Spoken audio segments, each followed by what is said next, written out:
Je reviens un petit peu en arrière par rapport à mon parcours. Moi, j'ai commencé développeur Java, et puis il y a un framework qui sortait tout juste à l'époque et que beaucoup d'entreprises commençaient à utiliser, c'était Struts. Il y avait pas mal de choses aussi en Java qui étaient plutôt cool avec une lib qui s'appelait Commode Collection, qui existe toujours d'ailleurs. Et maintenant, on voit que cette communauté, cette fondation-là, elle est plutôt là pour accueillir, on va dire, des projets big data. Donc, par exemple, Beam, Kafka, voilà, il y a Pulsar, il y a pas mal de projets comme ça qui sont disponibles dans cette fondation-là. Donc, on va dire qu'elle est un peu moins visible dernièrement, mais elle accueille toujours beaucoup de projets d'un point de vue big data. Une autre fondation que je trouve intéressante, c'est la fondation Eclipse, qui finalement a été vraiment propulsée par tout l'écosystème qu'il y avait, notamment toujours dans le monde un petit peu Java, mais notamment pour pouvoir faire des IHM lourdes, pouvoir faire pas mal de choses. Et l'IDE Eclipse, évidemment, qui était quand même, enfin, qui est peut-être d'ailleurs toujours utilisée, que j'utilise plus trop de mon côté. Mais voilà. Et aujourd'hui, on voit la fondation Eclipse qui est plutôt là pour accueillir toujours des projets autour de l'IoT. Donc, il y a beaucoup de projets autour de l'IoT qui sont toujours dans la fondation Eclipse. Donc voilà, donc moi j'ai grandi à faire du Java, à faire du Eclipse dans Eclipse.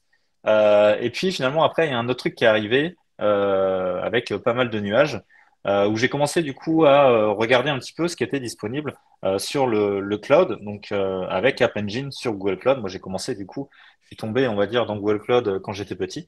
Et du coup j'ai pu voir en fait un produit que je trouvais vraiment pertinent, intéressant puisque du coup, je gardais en fait, on va dire, une expérience développeur qui était quand même très pertinente, tout en déployant sur quelque chose où j'avais pas à gérer les serveurs. Je pouvais faire, j'avais directement de l'autoscaling, je pouvais faire différents langages. Donc au début, bon, il y avait que Python, après il y a eu Java, j'ai pu faire. D'ailleurs, j'ai beaucoup appris de Groovy avec App Engine, petit clin d'œil à Guillaume. Mais voilà, après, voilà, ça a permis du coup de travailler sur ces sujets-là. Quand on parle de cloud, j'aime bien aussi un tout petit peu revenir sur un petit peu l'historique, un petit peu la timeline de tout ça. Et donc, comme j'ai dit, moi, côté Google Cloud, donc la barre qui est en bleu, moi, j'ai grandi d'abord plutôt avec un pass. Là où côté AWS, en termes de stratégie, ce qui est intéressant, c'est que ils sont vraiment partis dans une stratégie plutôt lift and shift, c'est-à-dire qu'on prenait l'équivalent des VM qu'on faisait dans nos data centers, dans nos différentes salles serveurs, avec à l'époque beaucoup de VMware, et puis l'idée de reproduire un petit peu ça dans un monde qui est quand même cloud public, mais où on doit gérer de la VM, du networking, on doit choisir son OS, le mettre à jour, le patcher. L'autoscaling, c'est un peu plus compliqué. Bref, il y avait pas mal de choses à faire. Mais du coup, on va dire, dans le monde du IaaS, un peu plus la main par rapport à ça. Ce qui est intéressant de voir, c'est que du coup, AWS et Google Cloud ont chacun shifté pour avoir vraiment l'équivalent de chaque côté. Donc, avec le pass d'install qui est arrivé. Et puis, Google Cloud qui a sorti Compute Engine en 2012. Ce qui est intéressant de voir après, c'est qu'AWS quand même a continué pas mal à innover. Donc autant sur la partie CAS, Container as a Service, et donc l'adoption de Kubernetes, on le verra un petit peu après. Tout le monde s'est rapidement mis à supporter du Docker directement sur leur VM ou directement après derrière du Kubernetes. Par contre, en 2014, il y a AWS qui a sorti la notion de lambda, de FAS, qui du coup a permis d'avoir un modèle de pricing un peu différent, intéressant. Et puis la barre qui est tout en bas, c'est aussi quand même pour représenter un gros acteur quand même qui est Microsoft avec Azure, qui du coup en fait a rattrapé très très rapidement son retard au fil des années. Et puis on voit aussi en termes de shift aussi toute leur contribution au monde de l'open source. On peut pas parler de cloud aussi pour montrer, bon voilà, le Magic Quadrant du Gartner. Donc là, c'est celui de 2022. L'idée vraiment de comprendre qu'on a toujours les trois principaux qui sont en mode leader, mais qu'on voit petit à petit quand même d'autres acteurs arriver, notamment des acteurs chinois, donc Tencent, Alibaba, Huawei, qui du coup, au fur et à mesure, en fait, ajoutent un certain nombre de features. Ce qui est intéressant de voir aussi sur ce genre de choses au niveau des parts de marché, etc., c'est de voir que ces acteurs-là, en fait, sont déjà très présents en Chine où il y a du coup pas mal d'informatique, mais c'est un peu fermé. On n'a pas trop la vision, on va dire, sur l'écosystème cloud chinois. Mais par contre, ce qu'on voit aussi, c'est qu'ils ont beaucoup de parts de marché qui grandissent, mais en dehors de Chine. Et c'est là où, en fait, ils attaquent assez fort. Et voilà, vous pouvez peut-être, si vous êtes beaucoup dans le monde du cloud, vous devez avoir des sollicitations assez régulièrement côté Alibaba Cloud ou autre pour avoir des vouchers, passer des certifs, ce genre de choses. Quand on regarde aussi la big picture côté cloud, C'est juste pour un petit peu représenter le marché. Donc, on voit toujours un petit peu les trois leaders représentés. Et on voit aussi les tendances, les estimations de revenus cloud. Donc, on voit que ça progresse un peu moins vite qu'avant en termes de croissance, mais ça progresse quand même. Et donc, du coup, il y a toujours énormément de revenus. Donc, notamment Google Cloud qui était assez fier d'afficher des premiers trimestres côté Google Cloud de rentabilité. Donc, il y a toujours les cloud providers investissent toujours. C'est pour ça, on va dire qu'ils sont pas forcément énormément rentables. Mais on voit quand même beaucoup de choses qui se passent dans ce monde-là en termes de revenus. Donc, on va dire qu'il y a un gros marché cloud et on va voir un petit peu ce marché-là par rapport à l'aspect open source et communautaire, comment ça peut fonctionner. Alors, le premier item dans lequel je voulais vous emmener, c'était parler un petit peu de la CNCF, parce que mine de rien, en fait, dans ce monde-là, DevOps Cloud, la CNCF a fait beaucoup de choses. Donc, la CNCF, la Cloud Native Computing Foundation, c'est du coup un élément de la Linux Foundation, dans la Linux Foundation qui a commencé, on va dire, des balbutiements en 2000, qui a vraiment eu son nom en 2007 et qui petit à petit, en fait, a grandi, que ce soit au niveau de l'OS, mais aussi d'autres sujets. Et donc, on retrouve toute une panoplie, en fait, d'éléments qui sont plus que juste Linux. Donc, on trouve des choses autour du web. Ils accueillent, du coup, ils hostent la partie Node.js, la partie CNCF côté cloud, et voilà, tout un tas de choses comme ça qui est géré du coup par Linux Foundation. Donc, ce qui est intéressant de voir, c'est qu'on a une certaine forme de gouvernance avec la CNCF. On trouve là-dedans beaucoup de membres, il y a plus de 500 membres, il y a des working groups. Ce qui est intéressant de voir aussi, c'est qu'il n'y a pas que des projets du style Argo CD ou Prometheus ou autre, mais on trouve aussi des spécifications. Donc ça, c'est un truc plutôt cool pour essayer du coup d'avoir des choses interopérables entre les différents cloud providers ou les différents providers de solutions.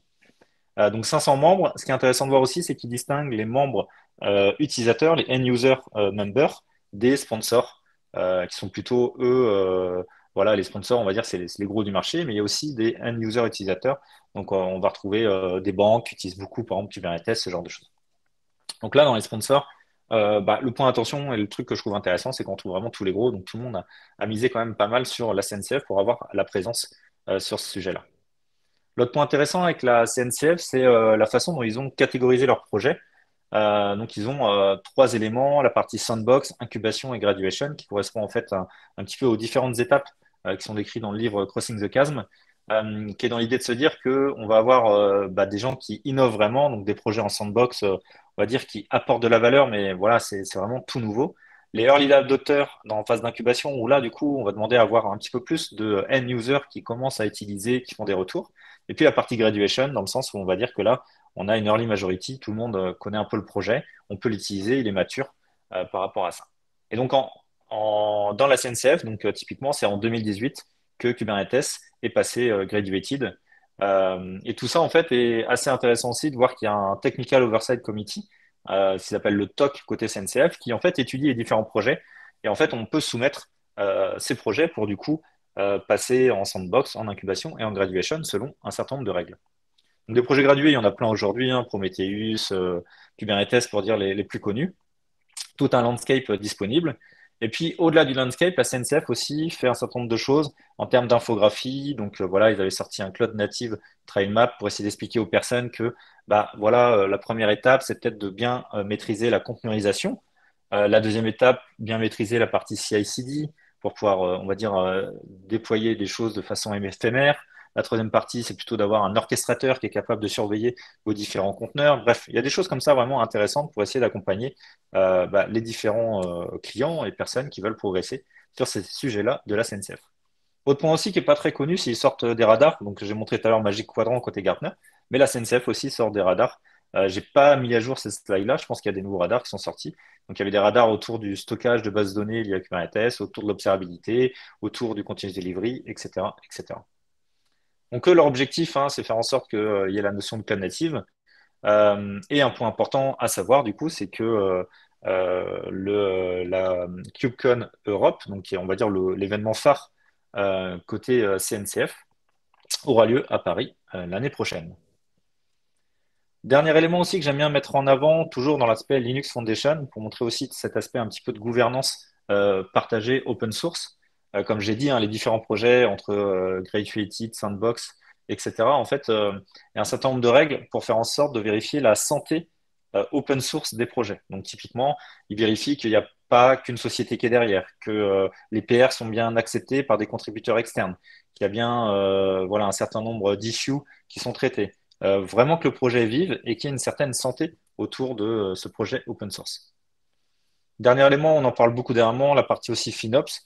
Et donc, depuis maintenant 2020, sachez aussi que dans la Linux Foundation, il y a une fondation fille qui s'appelle la FinOps Foundation, voilà, qui permet en fait aussi de travailler sur un certain nombre de spécifications et d'informations autour du FinOps, notamment l'idée de pouvoir récupérer sous des formats identiques les différentes dépenses chez les différents cloud providers.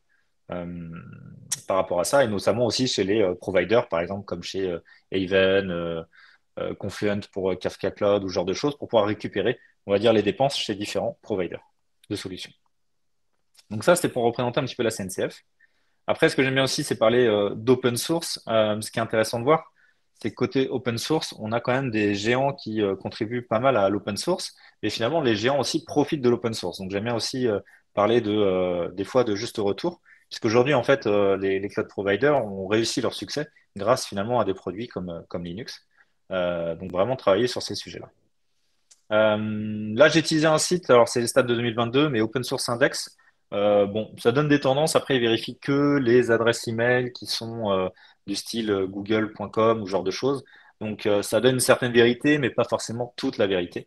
Mais c'est intéressant de voir quand même qu'on a un certain nombre d'acteurs qui sont présents.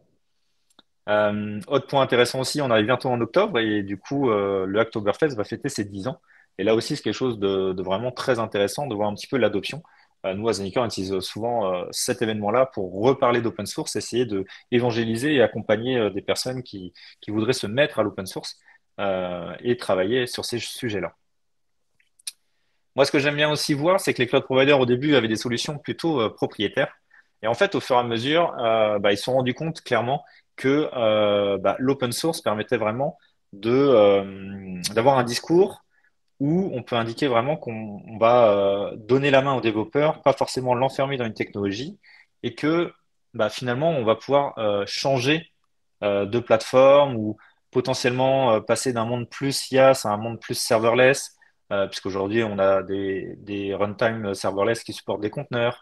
Voilà, vraiment l'idée aussi de moins s'enfermer dans le code provider et d'essayer de jouer plutôt sur la carte aussi de la développeur expérience finalement pour dire nous, on vous propose quelque chose, mais si vous n'êtes pas content finalement de la façon dont c'est géré, vous pourrez aller ailleurs. Et ça, c'est vrai que le discours est assez intéressant sur ce sujet-là. Et ça, c'est grâce aussi au monde de l'open source que c'est disponible. Un petit rappel aussi rapide sur le monde justement de la containerisation, etc. Donc, il y a eu voilà, des contributions très tôt par Google, notamment côté cgroups, Docker. J'ai vu que là, il y avait les anciens fondateurs de LXC aussi qui recréaient aussi un nouveau working group pour travailler aussi sur des sujets de containerisation, de virtualisation. Il y a eu Docker qui est apparu, Kubernetes, l'adoption, on va dire, par un peu tout le monde de Kubernetes.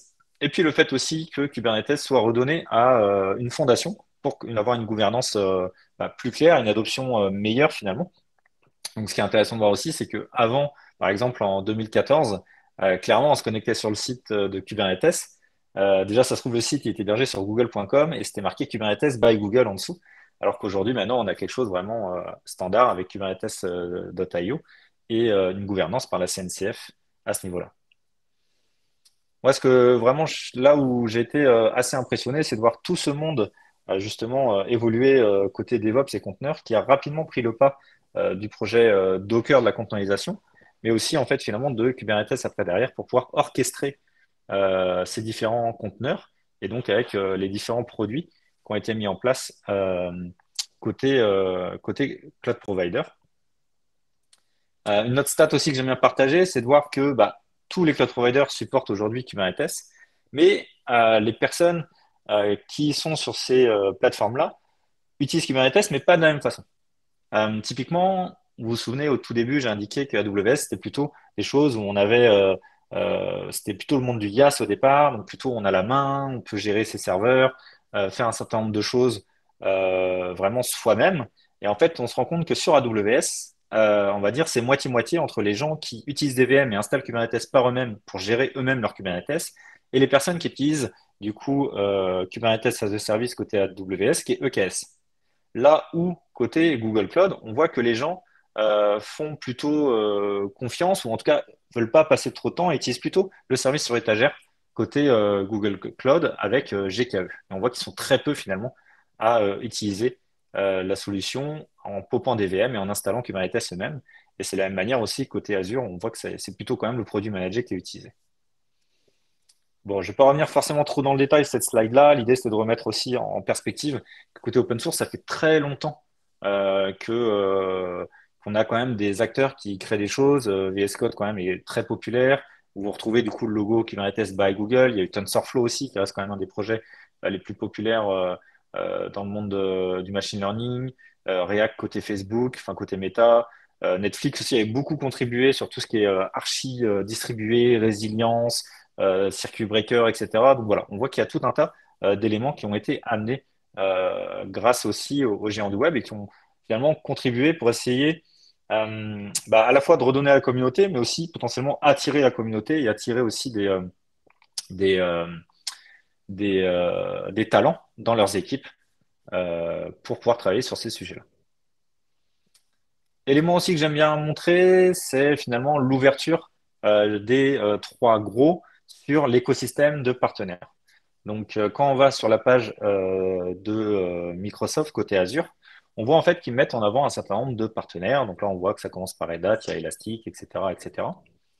Côté Google Cloud, pareil, sur la page, on trouve tout un tas d'éléments sur l'écosystème partenaire. Donc, ils n'hésitent pas de mettre en avant un certain nombre de logos.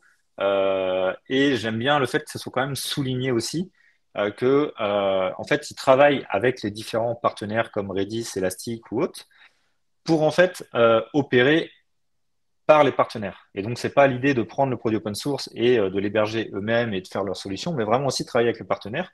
Et bon, je sais pas si les autres le font, mais ce que j'aime bien aussi côté Google Cloud, c'est que justement, via la marketplace, on peut utiliser son même compte de facturation et finalement appeler un service côté Elastic ou Confluent ou MongoDB et avoir du coup tout au même endroit. Donc ça, c'est des choses assez pratiques.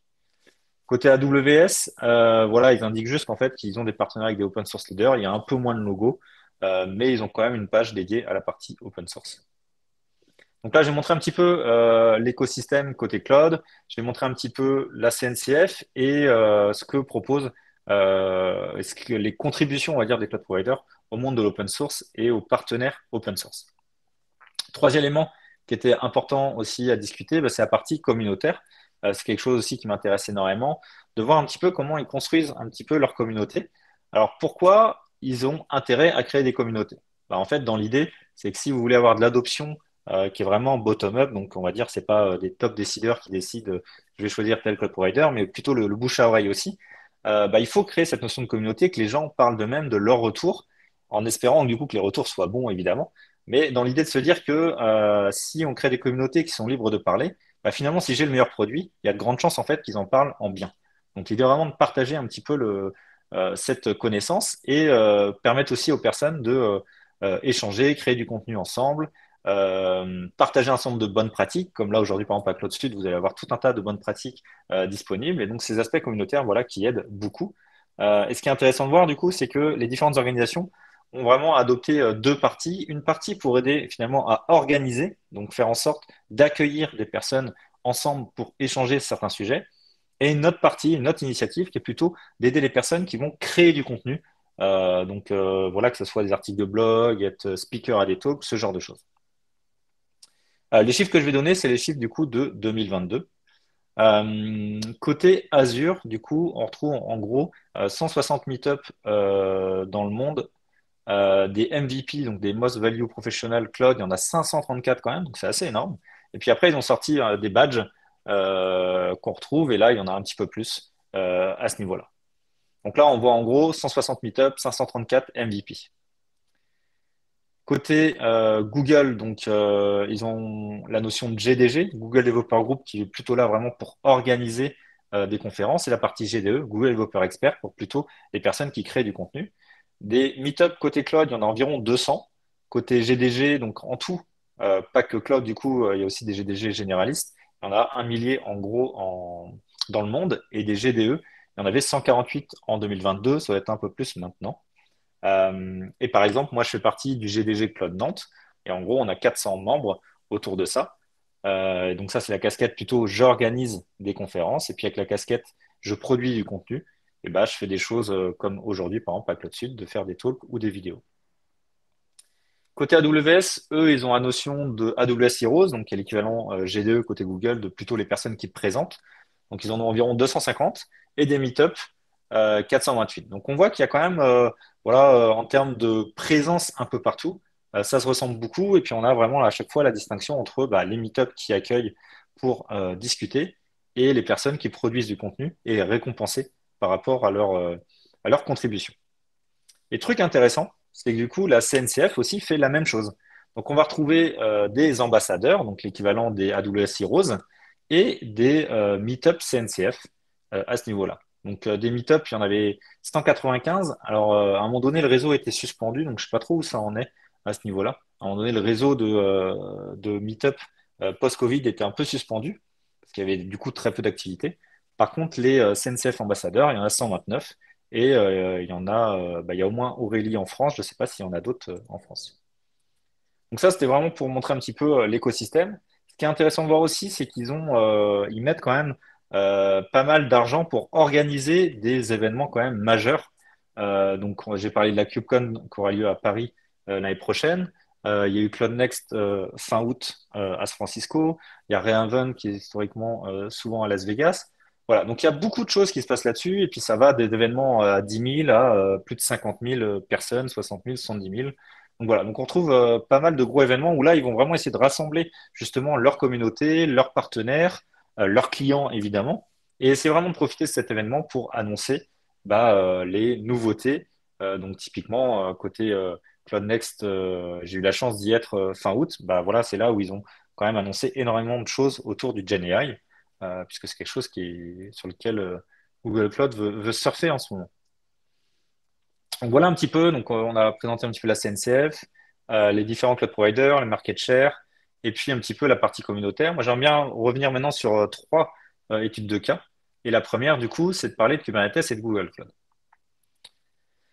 Ce qui est intéressant de voir, c'est que au départ, on a Google Cloud du coup qui a commencé avec un PaaS qui était App Engine, et puis qui a ensuite suivi le mouvement avec de l'AVM, avec du coup Compute et du IaaS. Ce qu'on a vu du coup, c'est que 2013, 2014, 2015, il y a le monde de la containerisation qui est arrivé. Donc vraiment une grosse vague aussi, c'est devenu très populaire. Et puis bah, Google Cloud a créé Kubernetes en s'inspirant, on va dire, de leurs bonnes pratiques en interne autour de ça. Et donc on s'est retrouvé du coup avec un produit bah, quand même assez complet pour gérer, on va dire, des conteneurs at scale, donc à l'échelle. Euh, S'en est suivi en fait un certain nombre d'éléments, donc le Kubernetes by Google. Et ce qu'on a vu, c'est que ils ont en fait switché et ils ont redonné en fait à la communauté via la CNCF Kubernetes. Donc ils ont plus géré Kubernetes. Mais par contre, ils ont essayé vraiment d'apporter un certain nombre de choses autour de GKE, leur produit managé de Kubernetes. Et en fait, le discours, bah, c'est un peu de dire qui de mieux que les créateurs côté Google Cloud, qui de mieux que eux pour héberger votre Kubernetes managé, etc. Donc on voit il y a toutes ces notions-là qui sont arrivées. Et puis il y a eu pas mal d'évolutions. Voilà, les différents cloud providers, même aussi en France, hein, OVH avec les services managés Kubernetes, Kelway aussi, Capsule, Cosmos, ce genre de produits. On voit du coup une énorme adoption côté Kubernetes. Ce qui est intéressant de voir aussi, c'est que donc là, vous avez un outil qui s'appelle DevStat côté CNCF qui donne pas mal de stats, etc. Et on voit en fait les différentes sociétés qui contribuent à, euh, à Kubernetes. Et on voit que bah, à certains instants, il y avait Apple qui était 15e en 2020, qui disparaît, qui est Amazon qui est 13e, qui était 13e à un instant T. Voilà. Donc on voit un certain nombre d'évolutions là-dessus sur le nombre de commits, même si Google quand même reste très présent avec Microsoft dans les commits de Kubernetes. Après, ce qui est intéressant de voir, c'est qu'avoir redonné ça à une gouvernance via la CNCF, bah, on a vraiment quelque chose qui est open source. Et du coup, je vais revenir sur le site Kill by Google, puisque du coup, bah, voilà, on voit que Google, dès qu'il y a un projet, on ne sait pas trop ce qu'il fait, bah, voilà, vous avez vu un certain nombre de news sur des projets killés par Google, notamment un qui était un des premiers que je connais en tout cas, j'en ai pas vu d'autres pour le moment, qui était un projet côté Google Cloud qui s'appelait IoT Core pour pouvoir faire de l'IoT. Et donc, on a quand même des projets, même s'il y avait sûrement quelques clients qui l'utilisaient, etc. Donc, on voit une stratégie aussi où ils coupent les projets.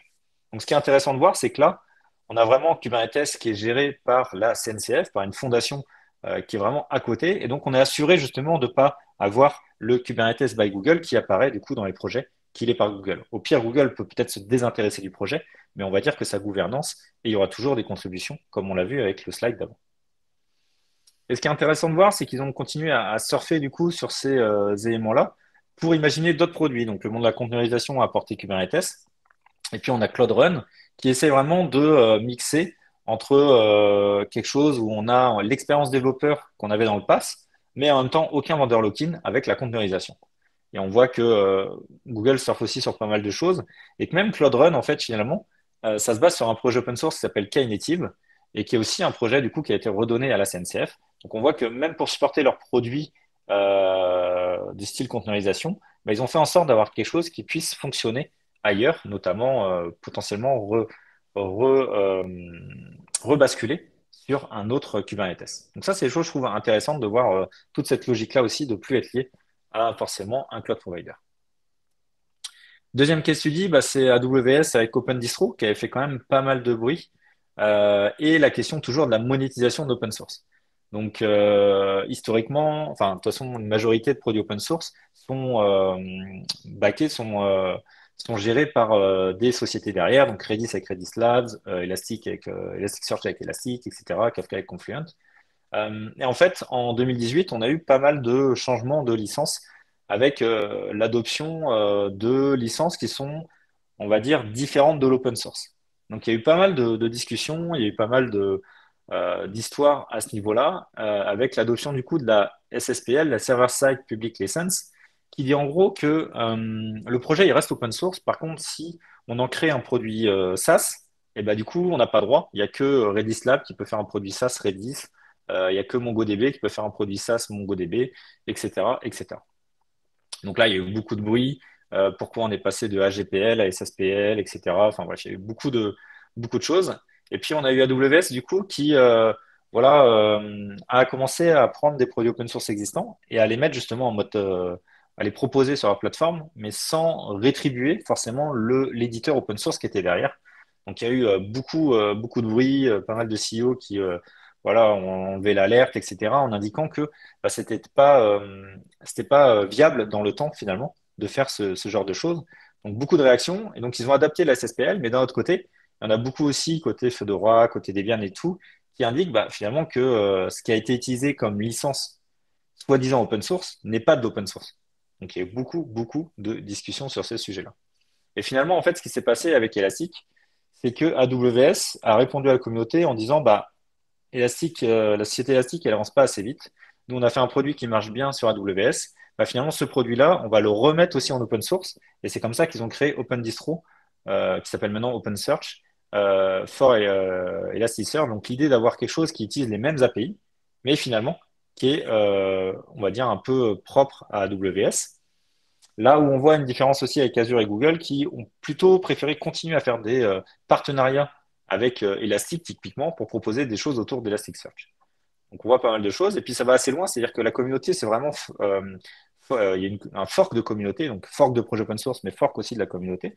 Et donc on se retrouve aussi avec bah, des conférences liées à OpenSearch, parce que du coup le produit s'est renommé OpenSearch depuis.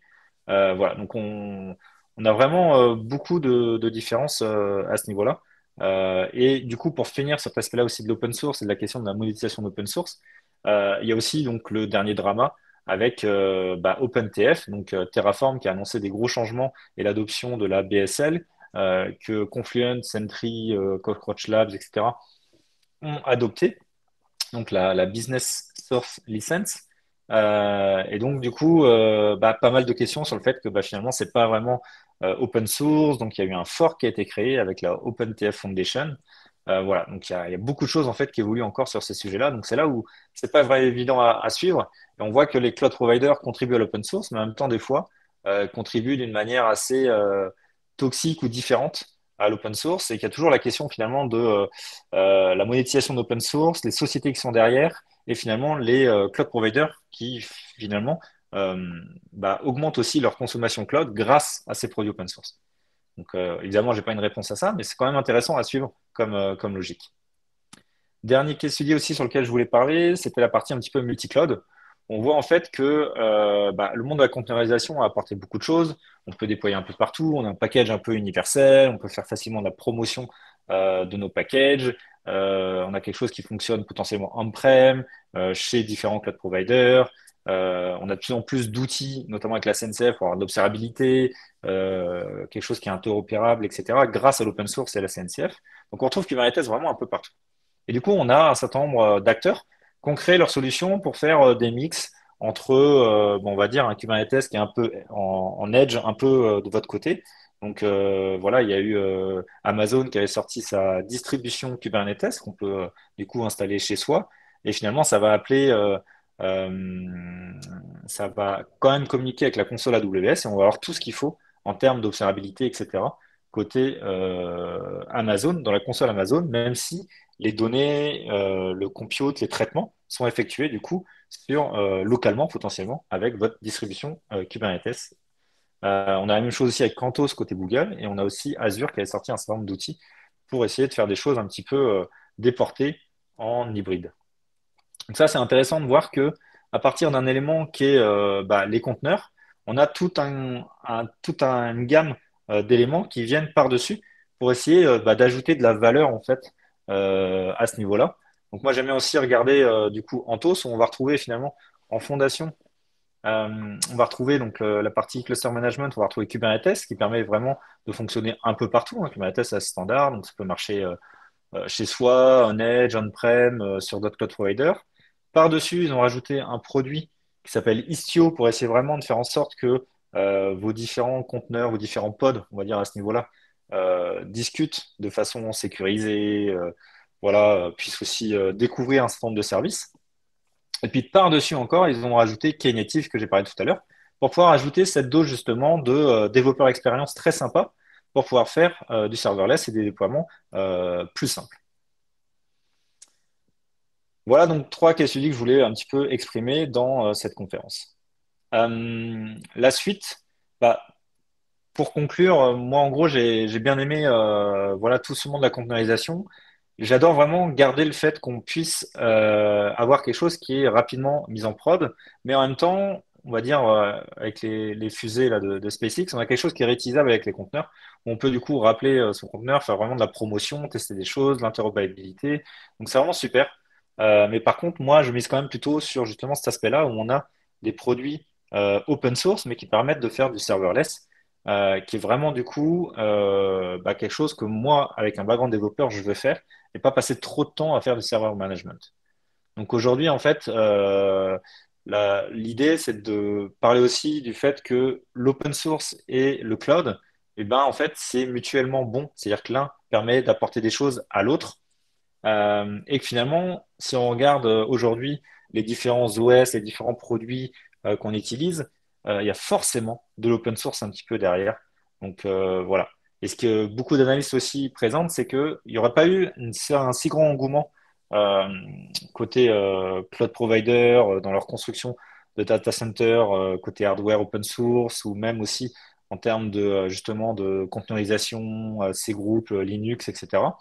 Il n'y aurait pas eu en fait ce niveau de croissance des cloud providers si il n'y avait pas eu aussi cet engouement côté open source. Donc vraiment, l'idée aussi que c'est un petit peu les deux qui se complètent. Je voulais faire un petit point aussi sur la partie diversité et inclusion. Au-delà vraiment de la partie open source, la partie communautaire, c'est aussi des mouvements que je trouve intéressants à discuter et à présenter. Donc, il y a un certain nombre de choses qui sont faites côté Google Cloud. Il y a une initiative qui s'appelle Women Tech Maker. Donc, typiquement, en ce moment, il y a un Women Academy France en ce moment pour essayer d'accompagner des femmes à justement la prise de parole en public, à se sentir en confiance dans le monde de la tech. Il y a aussi côté CNCF ou Linux Foundation peut-être tout court, voilà une notion de Inclusive Speaker Orientation, donc un cours justement pour essayer de faire être speaker, mais d'avoir un discours qui soit inclusif. Et côté Microsoft aussi, il y a un certain nombre de choses disponibles. Et je vous ai mis en fait un petit peu le Learning Pass qui est disponible. côté CNCF et on voit que bah, il y a tout un tas de trainings qui sont liés à l'éthique dans l'open source, la sécurisation dans l'open source, les différents niveaux de licence, etc., etc. Donc ça, c'était aussi un point qui est important de comprendre, c'est que je trouve que la partie communautaire et open source, ça marche aussi du coup s'il y a cette partie de diversité et d'inclusion. Et d'ailleurs, le projet Kubernetes, ça a très bien marché, puisqu'il y avait énormément de personnes pour aider aux premières contributions. Donc tout à l'heure, je vous ai parlé aussi du Hacktoberfest, hein, pour essayer vraiment d'amener les personnes à comprendre que le monde de l'open source, c'est peut-être pas si difficile que ça, qu'on peut faire des contributions. Et on voit aussi, par exemple, côté Hacktoberfest, maintenant, les contributions en termes de documentation, même de création de logos, de design, fonctionnent du coup comme des contributions open source pendant Hacktoberfest, ce qui n'était pas le cas avant, où c'était plutôt vraiment du code pour faire des contributions côté Hacktoberfest. Et le dernier point aussi, c'est parler un petit peu de sustainability. Donc, on a vu GitHub qui avait fait Arctic Vault, du coup, pour essayer d'avoir de la résilience dans le monde open source et garder une sauvegarde, on va dire, des différents projets open source. Donc, c'était en Arctic. Donc, il y a la partie sustainability dans le code. Donc là, après, il y a différents niveaux d'engagement. Donc, côté AWS, ils indiquent qu'ils travaillent dessus, voilà, qu'ils veulent arriver sur une énergie renouvelable. Mais voilà, il n'y a pas forcément de prise de risque dans le sens où ils n'indiquent pas de date.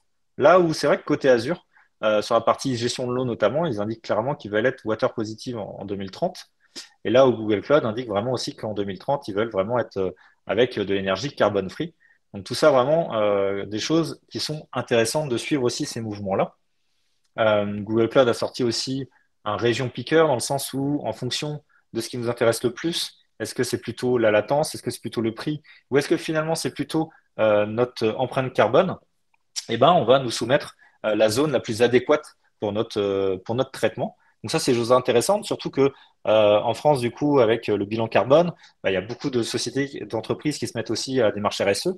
Et donc là, on peut à la fois donc essayer de recenser, on va dire, les déplacements de ces salariés, mais on peut aussi, du coup, essayer de comprendre et analyser l'empreinte carbone des outils internes, des outils qu'on propose aux clients, etc., chez les différents cloud providers. Donc c'est vrai qu'on voit beaucoup de consoles comme ça qui arrivent à ce niveau-là, ce qui m'amène du coup sur le dernier élément qui est la partie GreenOps.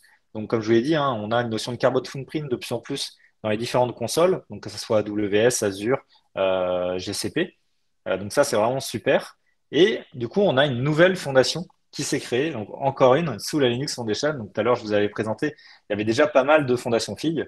Donc j'ai parlé beaucoup de la CNCF, je vous ai introduit un tout petit peu la Finance Foundation. Bah, sachez aussi qu'il y a la Green Software Foundation qui fait partie de la Linux Foundation qui est présent, qui est dans l'idée aussi de créer une communauté pour partager sur les bonnes pratiques en termes d'écosystème green. Il est 10h39. Je vous remercie du coup pour la conférence. J'espère que vous avez bien aimé et je pense qu'on a un petit peu de temps pour échanger. Merci à vous.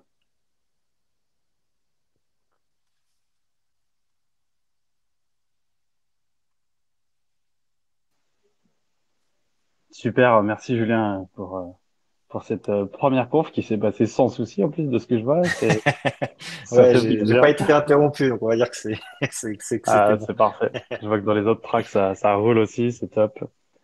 Bah voilà, on a un petit peu de temps, comme tu l'as dit, hein. Si vous avez des questions, du coup, vous pouvez utiliser le chat, évidemment. Ah, c'est une question de Christophe, tu la vois, Julien? Ouais.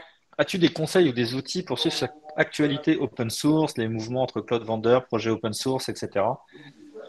Aujourd'hui, non, j'ai pas une source d'information. C'est vrai que pour, bah, typiquement, quand il y a eu le drama OpenTF, il y a eu pas mal de choses sur un mix de Twitter, après relayé aussi sur des sites genre InfoQ, The New Stack, ou voilà, il y a pas mal de lectures, pas mal de choses aussi sur GitHub. Finalement, en lisant aussi ce que bah, typiquement le CEO de Terraform indiquait dans le changement de la licence. Donc c'est vrai qu'il y a pas un endroit aujourd'hui où on voit ces mouvements-là. Et c'est vrai qu'après, chez les différents cloud providers, sur finalement leur adoption des différents produits, typiquement, j'ai parlé de Cloud Run qui était un petit peu un petit nouveau dans le monde du serverless où du coup, on a la containerisation et on a un pricing qui est intéressant puisqu'on paye que quand il y a vraiment des requêtes qui arrivent à notre conteneur. Donc un modèle de pricing qui était innovant. Et en fait, finalement, on voit que côté AWS et Azure, ils ont adopté aussi ces mêmes mécanismes. Alors, j'ai plus les noms là comme ça en tête, mais il y a l'équivalent de Cloud Run chez les autres cloud providers. Et en fait, en gros, ce que je trouve intéressant de voir, c'est que bah, dès qu'il y a une part un petit peu d'innovation, donc une nouvelle brique qui arrive chez un des cloud providers, bah, tu es à peu près sûr que l'année d'après, tu auras la même chose chez les autres qui vont arriver, qui vont popper. Ils essayent quand même aussi d'avoir, on va dire, un portfolio identique. Voilà. Mais c'est vrai qu'il n'y a pas un endroit où en fait on peut vraiment être au courant. Ou, en tout cas, voilà, moi j'utilise plutôt une multitude de sources d'informations par rapport à ça.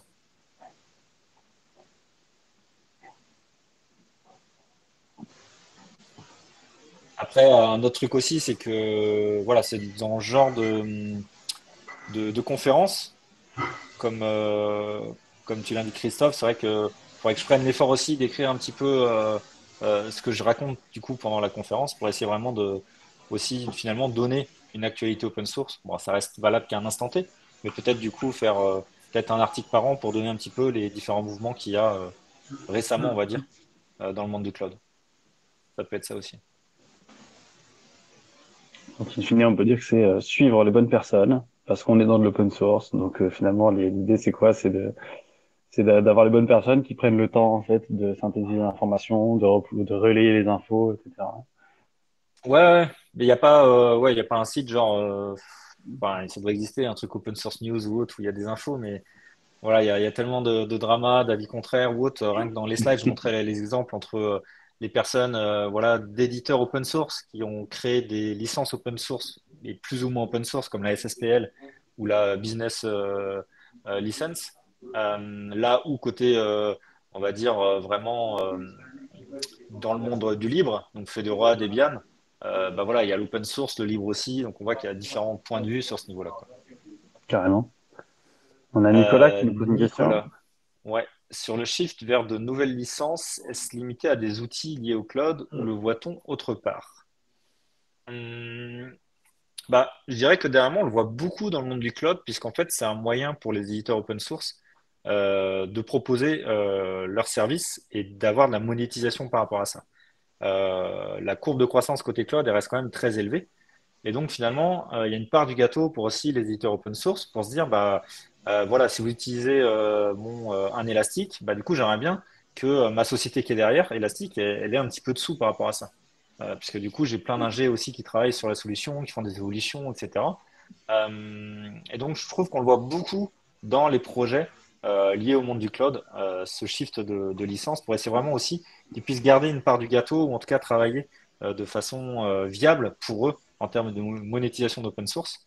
Et donc, à chaque fois, bah, il y a toujours l'élément où on a des forks qui se créent, des forks de communauté. Alors après, laquelle va gagner ou autre. Moi, ce que j'aime bien du coup dans le monde plus de la CNCF, c'est le fait aussi, comme ça a été fait avec Kubernetes, de redonner à une communauté pour essayer justement d'éviter ce phénomène-là où on va forker les communautés, etc. Puis ça va faire beaucoup de débats. Mais d'un autre côté, dès qu'on a quelque chose qui est du coup dans la CNCF, bah, on n'a plus trop la main dessus. Donc c'est vrai que c'était éditeur open source, bah, les différentes features, les différentes priorisations du projet open source, elles seront faites de façon voilà, partagée, avec une gouvernance partagée dans différentes sociétés. Alors que si tu as la main sur ton projet open source, bah, en fait, tu fais un peu ce que tu veux. Et ce qui est intéressant de voir aussi, c'est la logique, je trouve, qu'on a vue avec Google sur ce sujet-là. En fait, côté Kubernetes, même côté Istio, ils ont attendu avant de redonner à la CNCF pour avoir finalement, je pense, un petit peu les features qu'ils voulaient et avancer vite comme ils voulaient.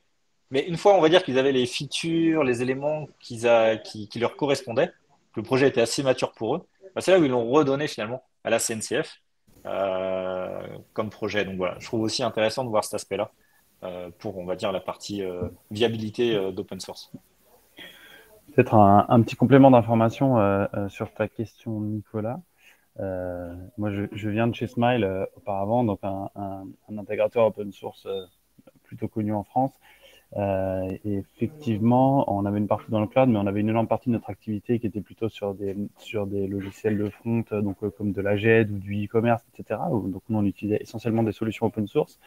Et effectivement, je peux te confirmer que le shift vers ces nouvelles licences, comme tu le dis, ou du moins le push vers plus en plus de licences, il opère aussi, donc pas forcément que dans le monde du cloud, même si effectivement aujourd'hui c'est ce qui arrive le plus massivement.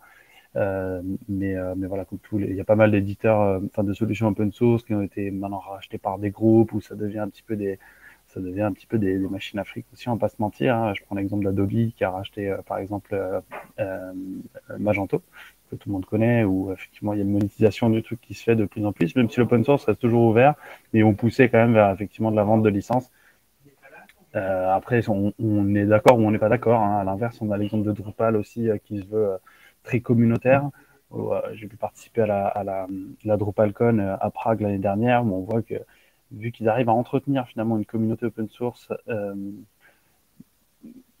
de manière très active, en fait, ils arrivent vraiment à embarquer les gens dans cette communauté. Donc, une histoire noble, en fait, en termes de bénévolat.